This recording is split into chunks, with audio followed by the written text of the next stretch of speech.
Hello, everybody. Once again, it is story time with Teacher Cole. My name is Teacher Cole, and I am the owner of Teacher Cole's English Corner.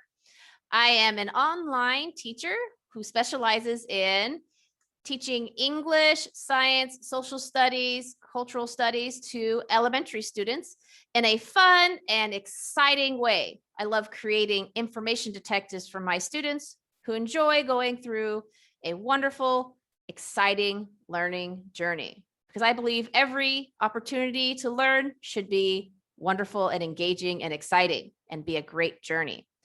But today, we are going to read another exciting story. Today's story is The Inch Prince. We are going to learn how we should not judge people by how they look. Everybody is important. Let's read The Inch Prince today. The Inch Prince, retold by Russel Punter, illustrated by Matt Ward. The Inch Prince. Long ago, in a remote village in China, there lived an old couple named Mr. and Mrs. Ping. Their home was a tiny house at the foot of a mountain beside a rushing river. The Pings loved it. Every day, Mr. Ping weeded the beans and the rest of the plants in the vegetable plot. Meanwhile, Mrs. Ping fed the chickens and all their other animals. As dusk fell, the couple watered the sweet-smelling flowers in their beautiful garden. The Pings had everything they could possibly want. Well, almost. I wish we had some children, sighed Mrs. Ping sadly one evening. So do I, said Mr. Ping, but only a teeny child could fit in our tiny house. We hardly have room for the cat. Small things can be special too, said his wife. Maybe, said Mr. Ping, but they'd need to be the smallest child in the world to fit in here. I wouldn't care if they were just 1 inch tall, said Mrs. Ping. At that very moment, a fairy happened to fly past. She overheard what Mr. and Mrs. Ping were saying. She noticed their healthy, plump vegetables growing away in the sun, not to mention their contented animals and their enormous blossoming flowers. These two are obviously very good at looking after everything around them, thought the fairy. They deserve to be looked after too. With that, she hovered over the Ping's tiny house, waved her wand, and whispered some magic words. Jumping beans and flying fish, give these folk their dearest wish. Soon afterwards, Mr. and Mrs. Ping became the proud parents of a teeny weeny boy. In fact, he was so teeny, he was just 1 inch tall. Well, we wanted a small child. Isn't he sweet? Let's name him Isun Boshi, said Mrs. Ping.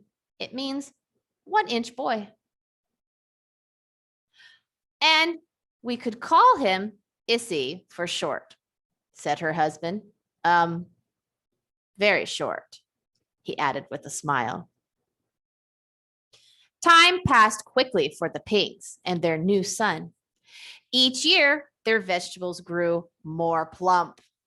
Their animals grew bigger and fatter. And their flowers grew so tall, they almost fell over. But Issy never grew any higher than 1 inch tall. Issy's height chart. 1 year, 2 year, 3 years, 4 years, 5 years old. 1 inch? Maybe if I stand on tiptoe. Issy was so tiny, the Pings had to find new uses for everyday objects.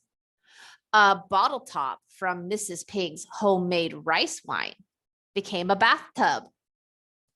One of the shoelaces from Mrs. Ping's pink walking boots was turned into a scarf. A dried pea made a great ball. Goal! Mrs. Ping's button collection was put to good use as dinner plates. And every night, Issy curled up to sleep in his little matchbox bed. When he was 18 years old, it was time for Issy to leave home.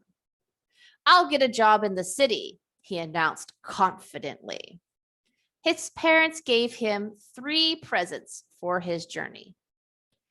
He had a rice bowl for a boat. He had 2 wooden chopsticks, which made a fine pair of oars, and a sword to defend himself. Actually, Mrs. Ping's sharpest needle. Issy set off on his long journey down the river, between tall mountains, past sleepy little villages, around the wild woods, and through walled market towns, until he reached the bustling big city. Issy clambered ashore and scuttled down the crowded streets. I'll ask the emperor for a job, he thought. That's if I don't get squashed first. After dodging hundreds of stomping feet, Issy finally reached the emperor's enormous palace. He strode up to the guards on the gate. Issy puffed out his chest. I'd like a job, he declared politely, but firmly. The guards looked down and laughed. You're teeny, said one with a chuckle. What could a pipsqueak like you do? I can run past you for start, said Issy. Hey, where did he go? He jumped over the guard's foot and darted into the palace before anyone could stop him. In the courtyard, a maid was busy washing the royal clothes. I'd like a job, said Issy. You're weenie, chuckled the maid. What can you do? I can run past you for a start, replied Issy. Hey, where did he go? He jumped over the maid's soap and sprinted into the palace kitchen. A cook was preparing the royal dinner. I'd like a job, said Issy. Ha, snorted the cook as he stirred a pot of squelchy cabbage.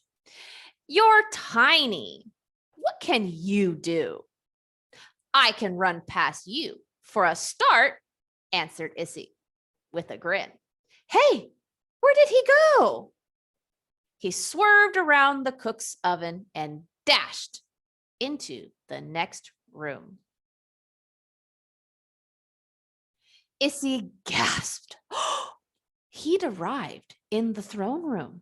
He bowed respectfully to the emperor and the princess. I'd like a job, please, said Issy. Would you now? Said the emperor. He's teeny weeny, Daddy, said Princess Chi-Chi. What can he do?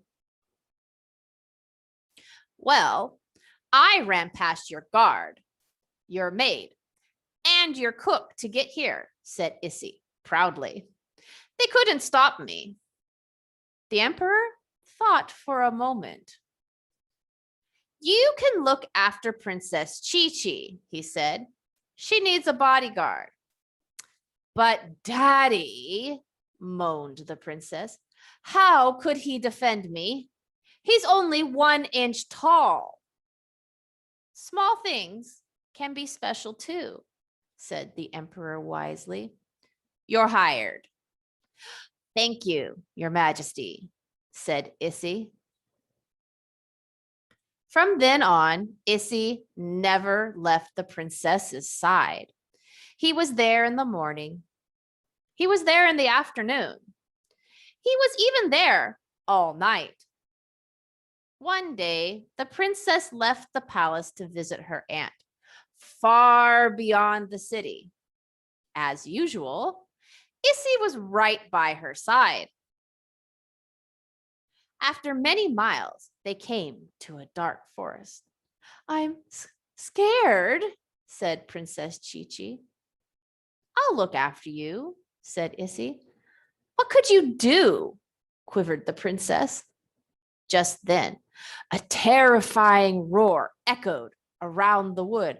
Roar! Help! A giant ogre crashed through the trees. He reached out to grab the princess.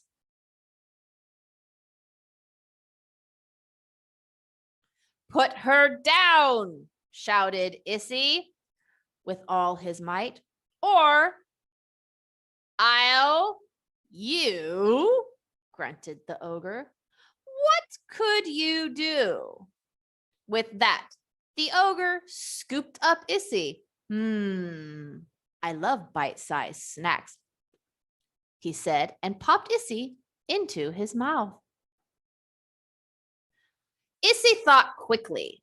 He took his needle sword and pricked the ogre's tongue. The ogre let out an ear-spitting howl. Take that! Ah! The ogre spat out Issy and ran off into the woods. That'll teach him, cried the tiny bodyguard. Thank you, Issy, said the princess. You saved my life. Hey, look, said Issy. The ogre left his hammer behind. The legends say that an ogre's hammer is magic, said the princess excitedly. She tried to pick up the massive tool, but it was far too heavy. I wish you were bigger, Issy, she huffed. Then maybe you could lift it. Instantly, a cloud of magical stars shot out of the hammer and swept around Issy. What's going on? He cried. Issy felt something strange happening. His arms seemed to be getting longer, and his legs, in fact, his whole body was getting bigger and bigger and bigger. Seconds later, he found himself standing shoulder to shoulder with the princess for the very first time. I'm as tall as you, cried Issy. The hammer must have granted your wish. The princess fell in love with Issy, but not because he was tall. She loved him because he was brave. It wasn't long before they got married and lived in a house next to the palace. The house was small, but Prince Issy and Princess Chi-Chi were happy. They both knew that small things can be special too. Well, this is the end of our story today, The Inch Prince. What did you learn? Do you judge others for their size or looks? What did you learn from the story? Is size and looks, are they important? These are good things to talk to your parents about. Well, that was the end of our story today. I hope you enjoyed it. please feel free to join my Facebook group, Teacher Cole's English Corner. I look forward to seeing you next week for a new and wonderful story. Stay safe, everybody. Have a good week. Goodbye.